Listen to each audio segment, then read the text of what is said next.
വളരെ അഭിമാനകരവും സന്തോഷകരവുമായിട്ടുള്ള ഒരു മുഹൂർത്തമാണ് കേരളത്തിലെ കോൺഗ്രസിനെ സംബന്ധിച്ചിടത്തോളം നമുക്ക് ഉണ്ടായിരിക്കുന്നത്. കഴിഞ്ഞ 4 വർഷക്കാലത്തോളം കേരളത്തിലെ കോൺഗ്രസിനെ സുദീർഘമായി മുന്നോട്ട് നയിച്ച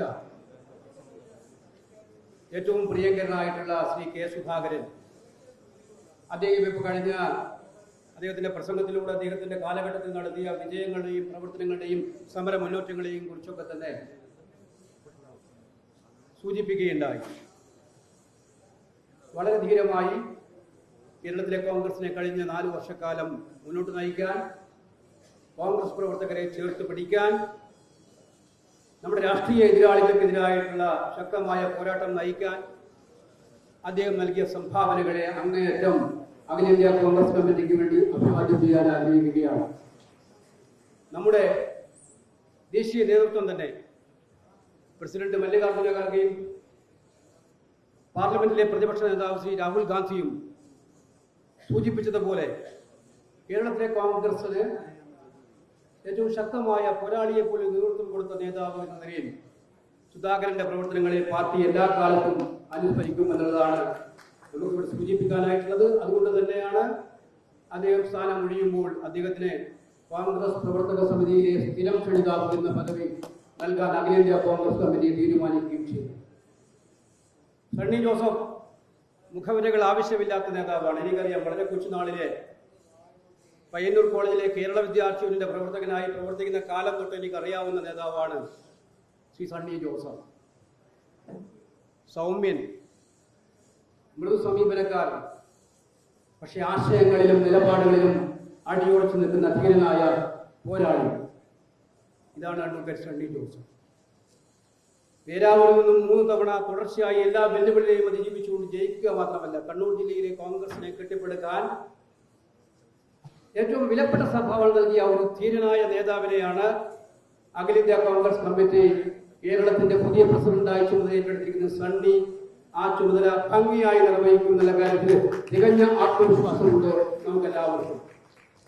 സണ്ണിയോടൊപ്പം UDFന്റെ കൺവീനറായി MMS നേരത്തെ ഞാൻ സൂചിപ്പിച്ചു. വളരെ മനോഹരമായിട്ട് UDFന്റെ കൺവീനർ എന്ന നിലയിൽ എല്ലാവരെയും ഏകോപിപ്പിച്ചുകൊണ്ടായിരുന്നു അദ്ദേഹത്തിന്റെ പ്രവർത്തനം. ഒരു പരാതിയും ആർക്കും ഇല്ലാത്തവണ്ണം നന്നായി മുന്നോട്ട് പോയി.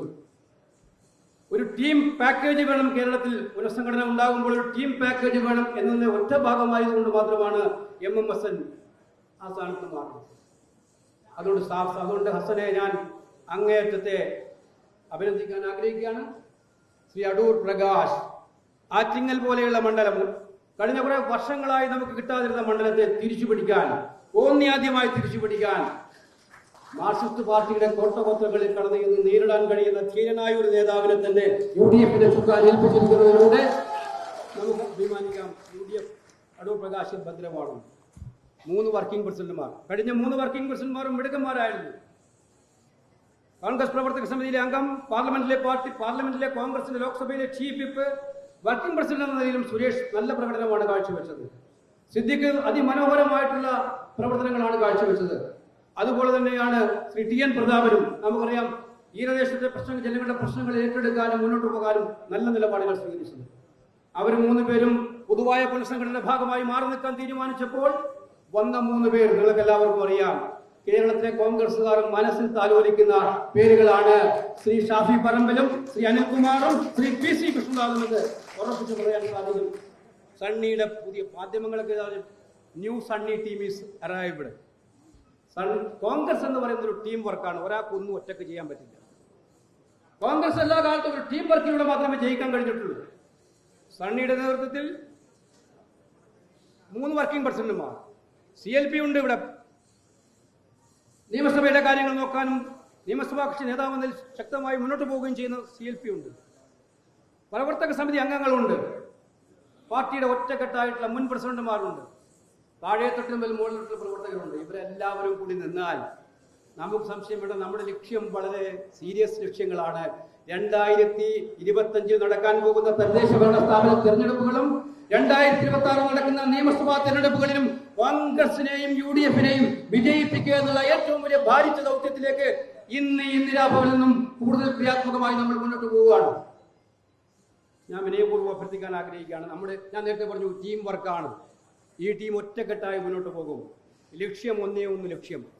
ലക്ഷ്യത്തിന്റെ മുന്നിൽ എത്തിച്ചേരാനുള്ള ഏറ്റവും ശക്തമായ വഴി എന്ന് പറഞ്ഞ് യോജിച്ചുള്ള വളരെ ചിട്ടയായിട്ടുള്ള പ്രവർത്തനങ്ങളാണ്. ആ ചിട്ടയായ പ്രവർത്തനങ്ങൾക്ക് ശക്തമായി മുന്നോട്ട് പോകാൻ പറ്റുന്ന ടീമുണ്ട്. അതിന് സഹായിക്കാൻ പറ്റുന്ന വലിയ നിരയുണ്ട്. ആ ടീമും നിരയും കൂടി യോജിച്ചുകൊണ്ട് തന്നെ കേരളത്തിലെ ജനങ്ങൾ പ്രതീക്ഷിക്കുന്ന ഒരു കാര്യമുണ്ട്. ജനങ്ങൾ മടുത്തൊരു ഭരണമാണ് കേരളത്തിൽ. കോൺഗ്രസുകാർ മാത്രമല്ല, കമ്മ്യൂണിസ്റ്റുകാർക്ക് പോലും മടുത്തൊരു ഭരണമാണ് കേരളത്തിലുള്ളത്.